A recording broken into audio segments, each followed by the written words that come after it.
Evangelho, sábado da 19ª semana do Tempo Comum, hoje memória obrigatória de São Maximiliano Maria Kolbe, sacerdote e mártir. O Senhor esteja convosco, Ele está no meio de nós. Proclamação do Evangelho de Jesus Cristo segundo São Mateus. Glória a vós, Senhor. Naquele tempo, levaram crianças a Jesus para que impusesse as mãos sobre elas e fizesse uma oração. Os discípulos, porém, as repreendiam.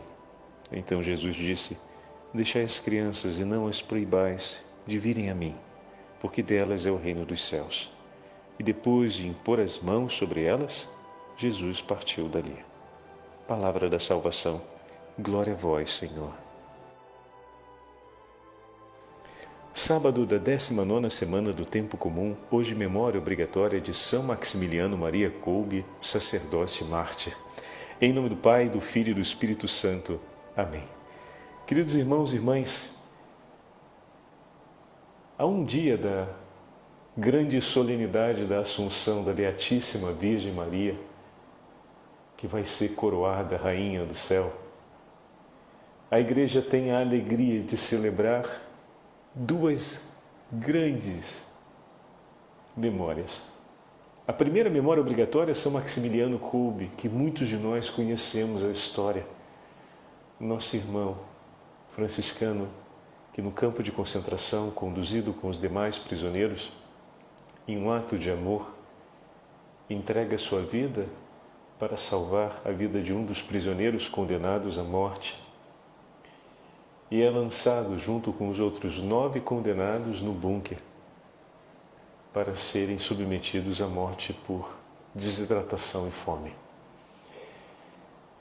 São Maximiliano foi um grande devoto de Nossa Senhora. Como sacerdote, consagrou sua vida à Santíssima Virgem Maria e se propôs a difundir a devoção ao Imaculado Coração de Maria por todo o mundo, especialmente na Ásia.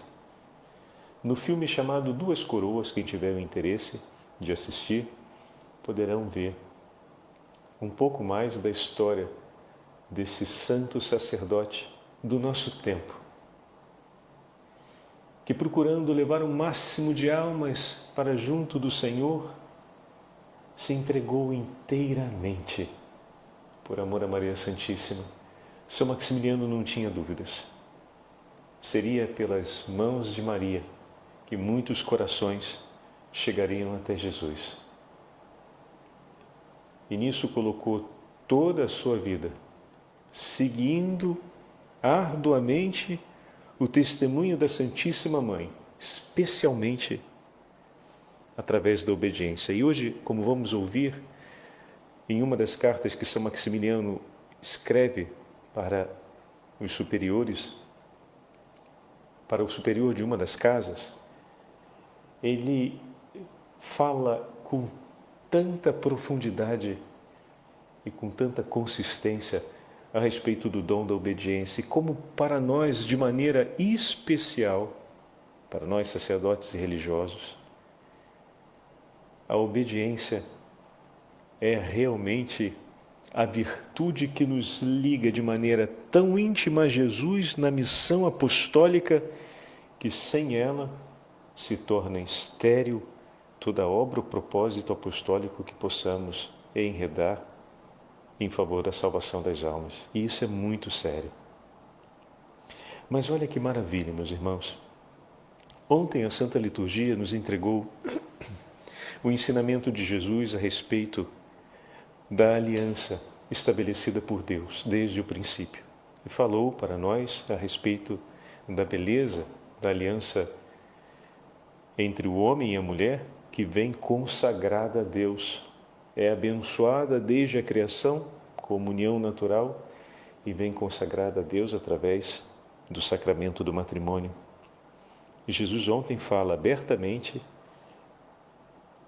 contra a disposição do divórcio, da separação. Em que sentido? O amor não repudia. Um verdadeiro amor não repudia jamais. Foi o tema que trazido pelos fariseus ontem. E um tema que era importante introduzirmos nas nossas reflexões sobre a vida em família. quando nos amamos em família, não há espaço para o repúdio. Amar significa não repudiar. Amar significa tomar a decisão de entregar a minha vida pelo outro. E entregar a minha vida pelo outro com qual objetivo? Unido a Cristo para levar o meu irmão para o céu. Veja que fomos acompanhados nessas 2 últimas semanas por uma constelação de santos, podemos dizer assim. E através dos textos que ouvimos e da memória dos santos que meditamos, podemos ouvir de diversos modos e maneiras que nessa vida somos chamados a unir a nossa vida a Cristo, tomando a nossa cruz e seguindo os seus passos, como o próprio Senhor disse, para conduzirmos tantas outras almas para junto de Deus. Temos falado bastante isso a respeito da nossa identidade como família cristã, como família consagrada a Deus, como família que vive a comunhão na fé cristã. Temos falado isso para revigorar e reacender a chama do amor na vida consagrada, na entrega pelo serviço e pelo exercício do ministério sagrado em favor do povo de Deus, na vida dos sacerdotes. Temos falado sobre isso para trazer um novo ardor para a vivência dos votos da vida consagrada e para a vivência de todos os carismas que o Senhor suscita na igreja para a salvação das almas e para a maior glória do seu nome.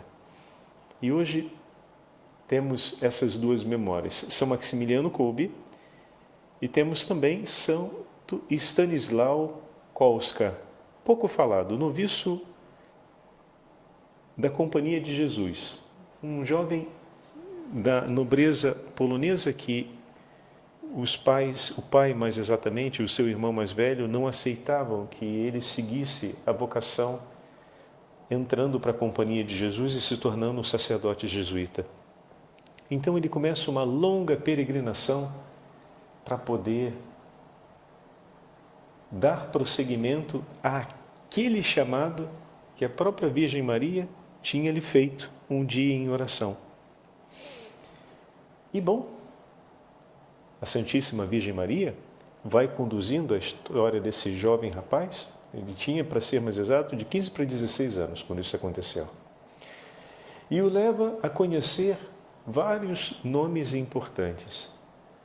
São Canício, que era o superior dos jesuítas na Alemanha, e depois ainda teve a oportunidade de conhecer Francisco Borgia. São Francisco Borgia, que era o geral jesuíta daquela época, do 1550, mesmo período de São Filippo Neri, mesmo período, ou período próximo a São Luís Gonzaga. E também esse superior geral foi santo. Passou pelas mãos de santos homens, todos eles grandíssimos devotos da Virgem Maria. E assim como São Luís Gonzaga, Santo Stanislau amava demais Nossa Senhora, a ponto como vamos ouvir hoje na narrativa de Santo Afonso Maria de Ligório, que escreve para a gente sobre a vida dele, como a Virgem Maria acolheu o seu pedido de poder estar com ela nos céus no dia da festa da sua Assunção, no dia em que solenemente o céu vive um novo paraíso, no paraíso, como ele vai dizer. É um novo paraíso no paraíso a cada 15 de agosto, com a solenidade da Assunção da Virgem Maria.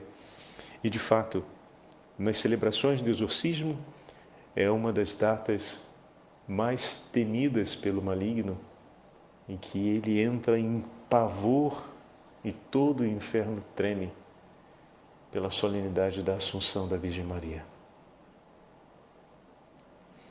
Ontem o padre teve o descuido, e esqueci de mencionar, a nossa irmã Dulce, Santa Dulce, que no Brasil foi a grande apóstola da caridade, a missionária do amor, que levou tantos corações para junto do Senhor. Vejam, Vejam que maravilha, meus irmãos. Ontem o Evangelho falava sobre a dupla realidade. A realidade daqueles que são chamados por Deus à aliança matrimonial e daqueles que, de uma forma especial, o Senhor chama a consagrar a sua vida, a entregar, a fazer-se eunuco, ou seja, a permanecer sem uma aliança matrimonial em favor do reino dos céus. E de maneira muito clara fica explícito no texto que é por um dom próprio do Senhor. Não é a todos que foi dado a conhecer e a compreender essa possibilidade e a aceitá-la, mas a todos aqueles que o Senhor chama para junto de si, na vida consagrada, o Senhor não chama sem conceder esse dom. É um dom que, obviamente, impõe uma grande exigência, mas essa grande exigência não se avalia pela perda, mas se avalia pela escolha. E aqui o Padre volta a falar algo que a gente já falou há algum tempo atrás. Avaliamos o valor de algo pelo significado que aquilo tem, e não pelas perdas decorrentes daquela escolha.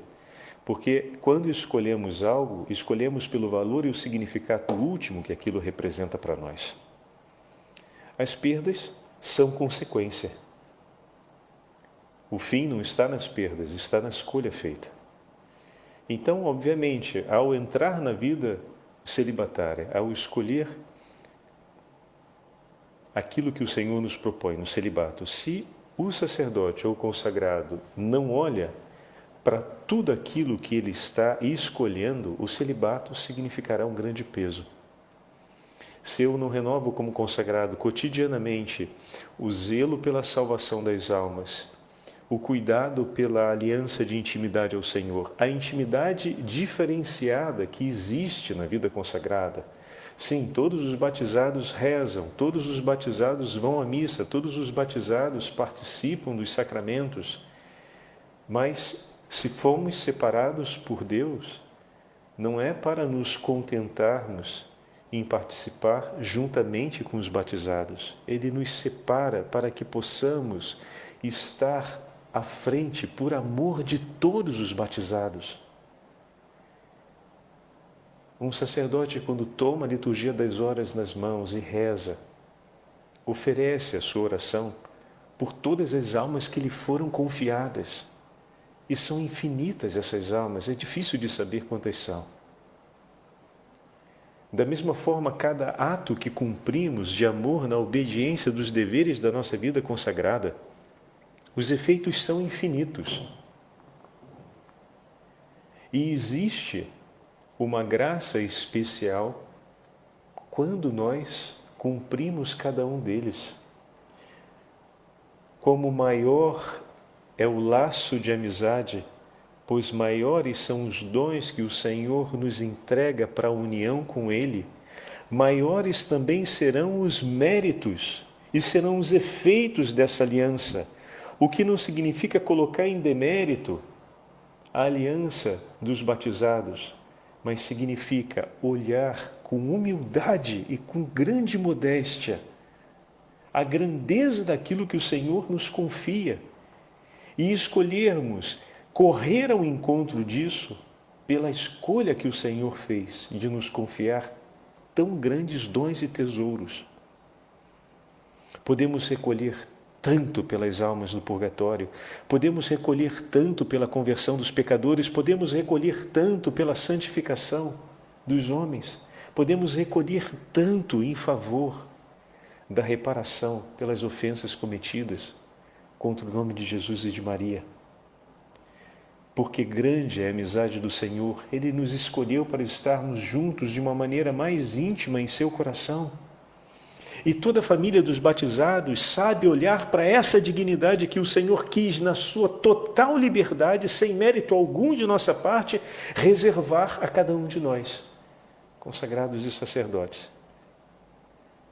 E o povo de Deus batizado olha com anseio e reconhece com profunda alegria, batendo no peito e dizendo: bendito seja Deus por essa escolha.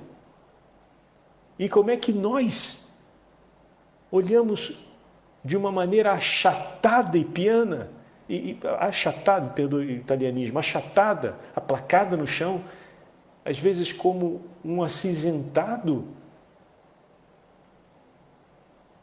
Deveríamos ser os primeiros a colocar os joelhos no chão e dizer: Senhor, dai-me forças. E todo o povo batizado diria: sim, Senhor, amém. Fortalece-o, fortalece, para que eles consigam.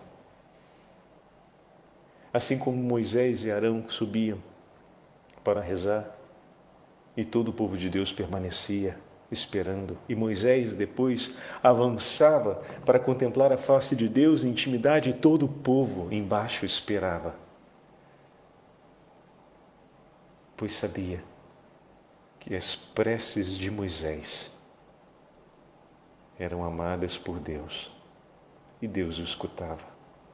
Quantas vezes o povo de Deus disse a cada um de nós: eu entrego a Ti essas intenções, porque sei que Jesus escuta com carinho as palavras do teu coração. E temos que dizer com humildade, meu irmão sacerdote, minha irmã consagrada que me escuta agora, eles entenderam mais do que a gente o tesouro que nos foi entregue.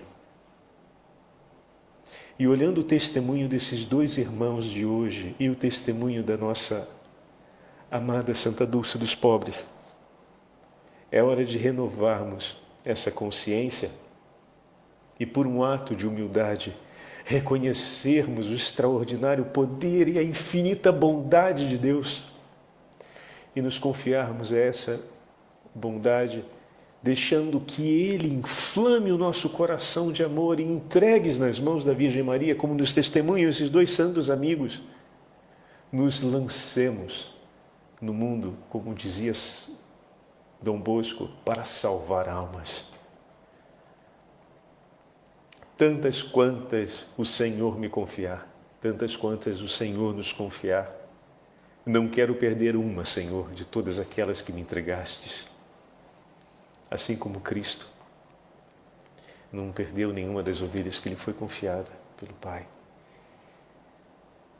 Dai-nos, Senhor, a graça de amarmos com esse coração de pastor e de sermos zelosos na intimidade desse coração.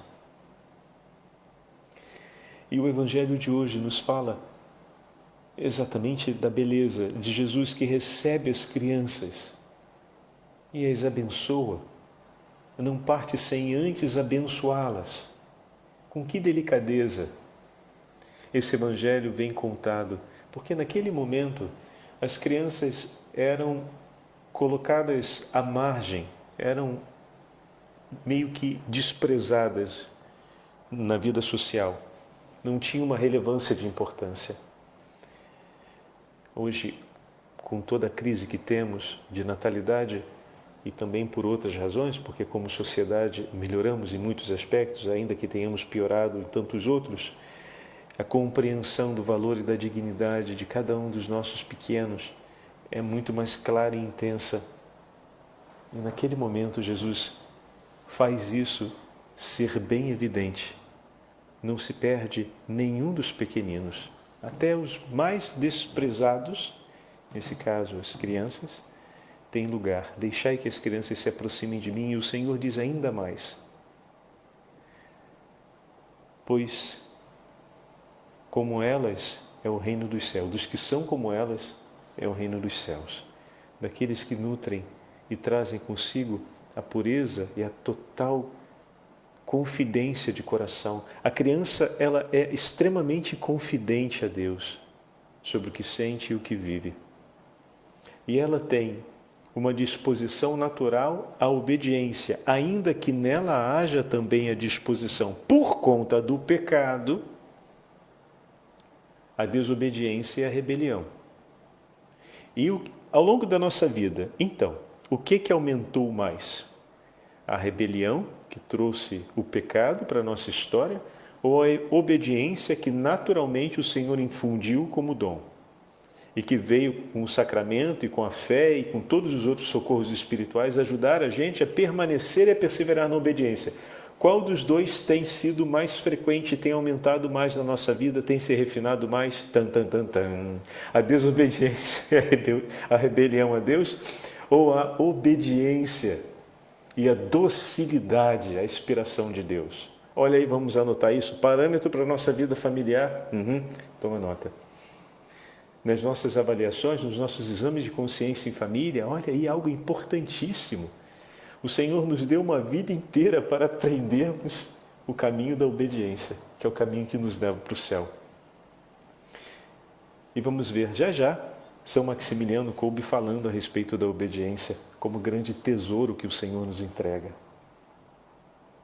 Antes eu queria ler esse pequeno texto, muito curtinho, mas é um comentário de Salviano de Marcília a respeito do ano 400, a respeito do Evangelho de hoje. Tem uma delicadeza muito grande sobre o amor paterno de Deus por nós. Ouçamos. Deus é fonte e origem de tudo, e porque é nele, como está escrito, que vivemos, nos movemos e existimos, é dele que nos vem o afeto com o qual amamos os nossos filhos. Todo o universo e todo o gênero humano são filhos do seu Criador. E assim, pelo afeto com que amamos os nossos filhos, Ele, Deus Onipotente, quis que compreendêssemos quanto Ele, Deus Onipotente, ama os seus filhos, a cada um de nós. Olha que bonito e ao mesmo tempo que humildade do Senhor, né? Que se faz conhecer no seu amor pela forma como os pais amam seus filhos. Rapaz, isso é de arrepiar, hein? E a gente, às vezes, com atos de prepotência e soberba, também na vida consagrada, acreditando que já sabemos como tratar e como amar as pessoas.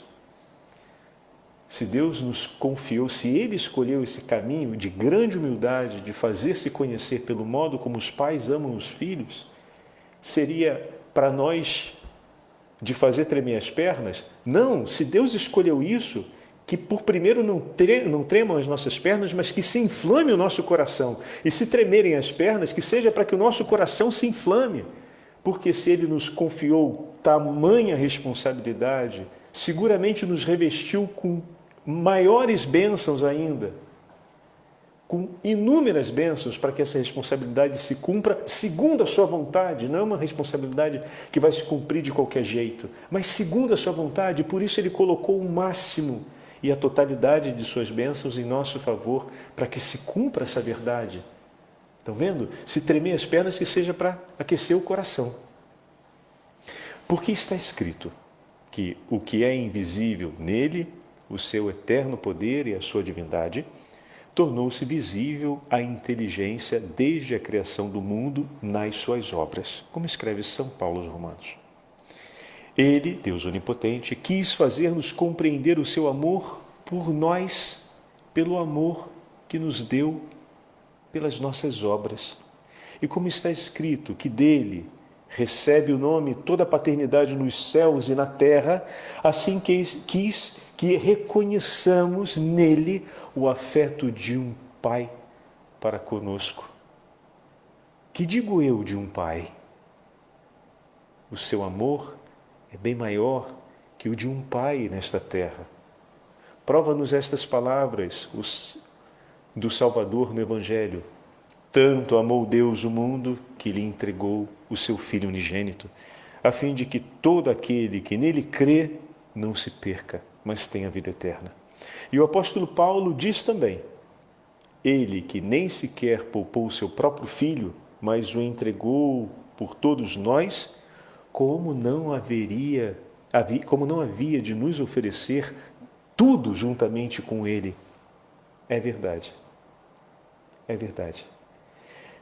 E para que nós possamos viver esse testemunho, essa obra que testemunha o amor de Deus, a sua paternidade, a sua maternidade, meu irmão, pelos seus filhos, o exercício de um coração paterno, de um coração materno, pelas almas que lhe foram confiadas, meu irmão sacerdote, minha irmã religiosa. Ouçamos com São Maximiliano Kolbe o que ele nos fala a respeito do caminho de obediência. E vejamos como essa bendita e santa virtude, menina dos olhos do olho de Deus, nos foi dada a possibilidade de viver e pelas mãos da Virgem Maria todas as graças necessárias para bem vivê-la nos foi reservada também. Escreve assim, São Maximiliano Kolbe: muito me alegra, caro irmão, o zelo que te inflama na promoção da glória de Deus, pois observamos com tristeza em nossos tempos, não só entre os leigos, mas também entre nós religiosos, a doença quase epidêmica que se chama indiferentismo, que se propaga de várias formas e rapidamente. Ora, como Deus é digno de infinita glória, nosso primeiro e mais importante ideal deve ser, com nossas exíguas forças, lhe darmos o máximo de glória, embora nunca possamos dar quanto de nós, pobres peregrinos, ele merece receber. Como a glória de Deus resplandece principalmente na salvação das almas que Cristo remiu com seu próprio sangue precioso, o desejo mais elevado da vida apostólica será procurar a salvação e santificação do maior número possível de almas. E quero brevemente dizer-te qual o melhor caminho para este fim, isto é, para conseguir a glória divina e a santificação de muitas almas. Deus, ciência e sabedoria infinita, sabendo o que, de nossa parte, mais contribui para aumentar sua glória, manifesta-nos a sua vontade, sobretudo pelos seus ministros na terra, por nós. E é a obediência, e ela só, que nos indica a vontade de Deus com evidência. O superior pode errar, mas não é possível que nós, ao seguirmos a obediência, sejamos levados ao erro. Só poderia haver uma exceção se o superior mandasse algo que incluísse, mesmo em grau mínimo, uma violação da lei divina, pois nesse caso o superior não seria fiel intérprete de Deus. Só Deus é infinito, sapientíssimo, santíssimo, clementíssimo, Senhor, Criador e Pai nosso, princípio e fim, sabedoria eterna, poder e amor. Tudo isso é Deus. Tudo que não seja Deus só vale enquanto se refere a Ele, Criador de tudo e Redentor dos homens, último fim de toda a criação. É Ele que nos manifesta a sua adorável vontade por meio daqueles que o representam e nos atrai a si, querendo desse modo atrair por nós outras almas, unindo-as a si em amor cada vez mais perfeito. Você vê, meu irmão, quão grande é, pela misericórdia divina, a dignidade de nossa condição como homens consagrados a Deus.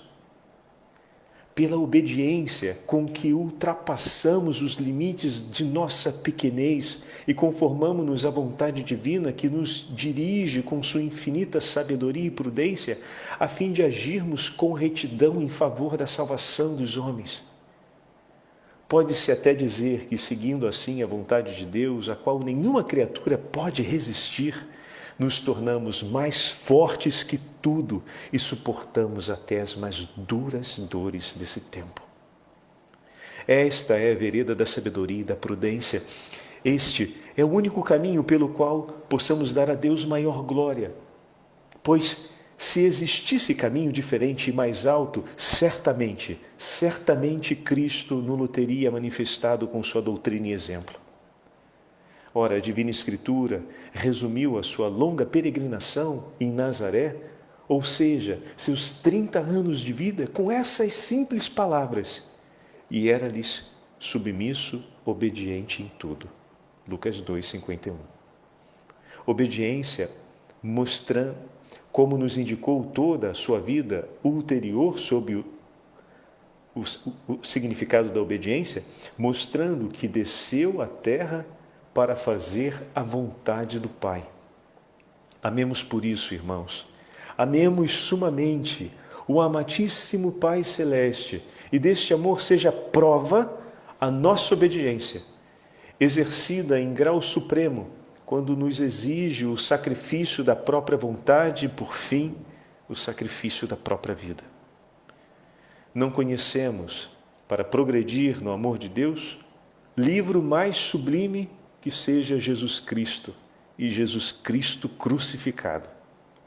Tudo isso conseguiremos mais facilmente, eu vos asseguro, pela Virgem Imaculada, a quem a bondade de Deus confiou os tesouros de sua misericórdia, pois não há dúvida que a vontade de Maria seja para nós a própria vontade de Deus e não uma outra. E quando nos dedicamos a ela, tornamo-nos em suas mãos como instrumentos, como ela própria nas mãos de Deus. Portanto, deixemo-nos dirigir por essa Santíssima Mãe, ser conduzidos por elas e sejamos calmos e seguros, por ela guiados, pois cuidará de nós, tudo proverá e há de socorrer-nos prontamente nas necessidades do corpo e da alma, afastando nossas dificuldades e angústias e protegendo-nos nos momentos mais difíceis da vida. Belíssimo, né? Nossa! Depois separa, ouve de novo o texto, vai na liturgia das horas, é o texto de hoje do ofício das leituras, aproveita, lê com calma, faz a sua meditação, porque tem um valor enorme para nós hoje o testemunho desse nosso irmão. Já chegamos em nosso tempo, mas se vocês me permitem abusar um pouco da paciência, queria trazer para vocês essa narrativa de Santo Afonso. O texto é um pouquinho mais entruncado, porque estamos no estilo de Santo Afonso e o padre vai pegar o texto direto eu não tive tempo de fazer algumas correções no estilo linguístico. Então, eu vou lendo conforme, tentando respeitar o máximo possível a pontuação, para o texto ficar fácil aos ouvidos. O testemunho de Santo Stanislau, esse jovenzinho de 16 anos, que tinha o desejo de contemplar a Virgem Maria no céu. Então vamos ouvir a história dele, narrada por Santo Afonso.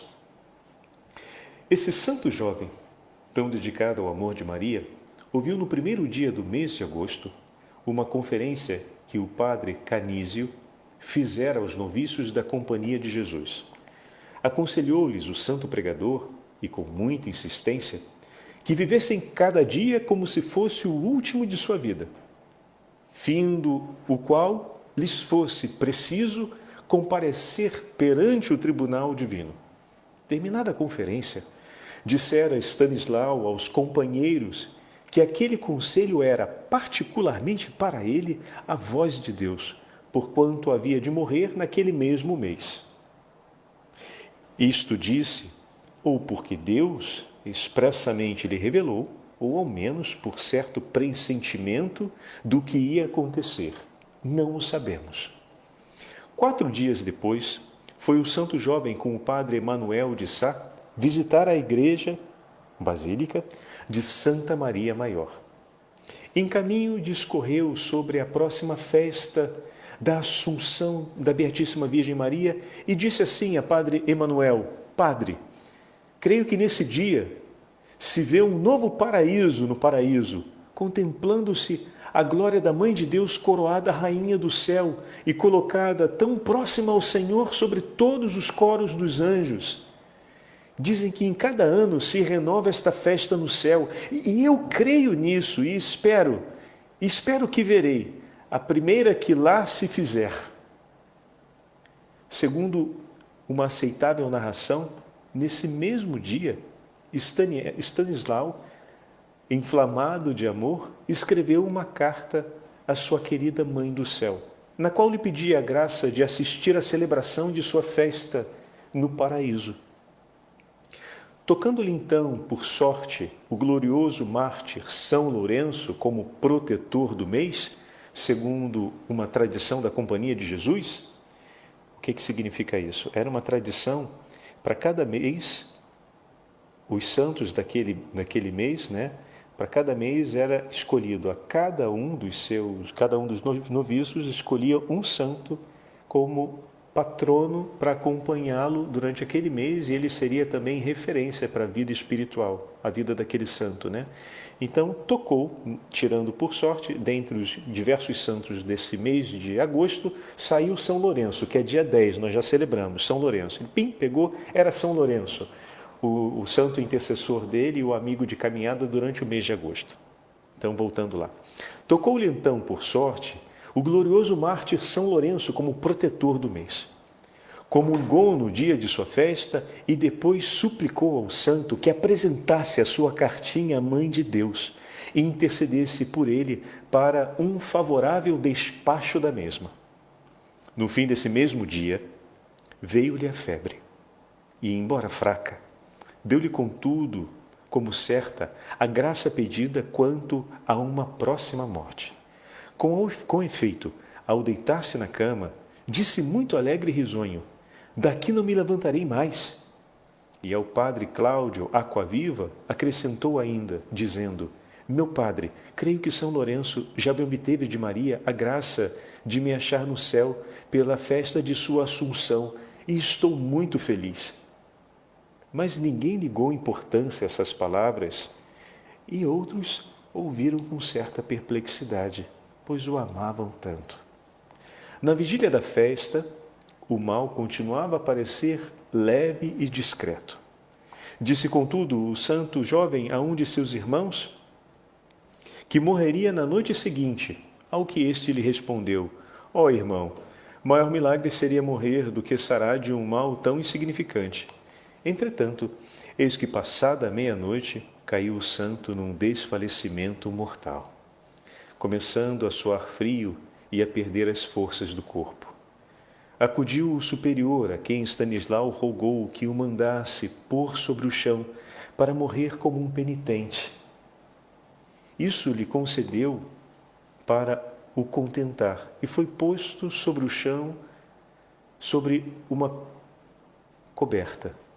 Depois confessou-se e recebeu a Eucaristia. Não sem comover até as lágrimas os assistentes que o acompanhavam. Ao entrar no quarto, o Santíssimo Sacramento, viram o rosto do santo jovem resplandecer de celeste alegria nos olhos e o rosto todo ruborizado nas chamas de um amor tão grande que até parecia brilhar como o rosto de um serafim. Recebeu então a extrema unção e entre mentes nada fazia senão levantar os olhos para o céu, pois não havia mais forças em seu corpo, e ora contemplar, ora beijar e apertar contra o peito amorosamente uma imagem de Maria e o Santo Rosário que trazia nas mãos. Perguntou-lhe então um dos padres presentes: de que vos serve nas mãos este rosário, se o não podeis recitar? Serve para consolar-me, respondeu o santo jovem, pois é uma coisa que pertence à minha mãe. Se assim é, tornou-lhe o padre, quanto maior será a vossa consolação, meu querido irmão, vendo-a e beijando-lhe em breve as mãos no céu.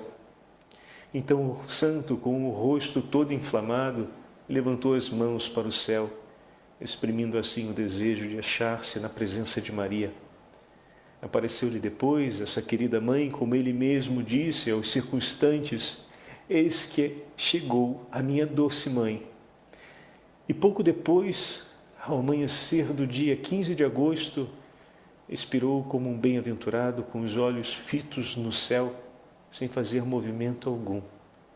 Tendo-lhe alguém apresentado a imagem de Maria, e notando que ele não se interessava mais por ela, por tocá-la ou beijá-la, reconheceram os presentes que Stanislau passara desta para a melhor vida no céu. Já havia partido para ir beijar os pés de sua rainha no paraíso e contemplar a face de sua mãe. O Senhor esteja convosco, Ele está no meio de nós. Pela intercessão de Santo Stanislau, de São Maximiliano Maria Kolbe, de Santa Túlcia dos Pobres, de Santo Afonso Maria de Ligório e de todos os santos e santos de Deus, e pela intercessão da Rainha do Céu. Abençoe-vos o Deus Todo-Poderoso, Pai, Filho e Espírito Santo. Amém.